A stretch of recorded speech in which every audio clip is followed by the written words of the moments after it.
mundo ng pole vault, magbabalik aksyon na si Filipino pole vaulter EJ Obiena para sa kanyang kampanya sa 2025 season.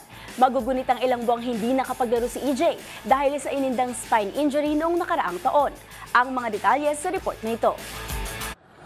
Back in action na ang Filipino pole vaulter na si EJ Obiena para sa pagsisimula ng kanyang 2025 season. Muling masisilayan ang pagtalo ng World Number 4 sa International Jump Meet in Cottbus sa January 29 sa Germany. Ito ang unang kompetisyong lalahukan ni Obiena mula pa noong sumabak ito sa Silesia Diamond League Agosto ng nakaraang taon, kung saan siya nagtapos sa ikalimang pwesto. Pero bago ito, sa kaparehong buwan din, sumabak si EJ sa Paris Olympics kung saan naman siya nagtapos sa ika-4 na pwesto. Ngunit maagang nagtapos ang 2024 season ng Pinoy Pride nang indahin nito ang kanyang spine injury. May kabuang 10 kompetisyon at 5 podium finish ang naitala ni Obiena sa nagdaang taon. At habang nagre-recover, ginamit ng 29-year-old athlete ang pagkakataon para bumisita sa Pilipinas sa ilang media and fan events. Maging ang paglulunsad ng kauna-unahang training pole vault facility sa Ilocos Norte.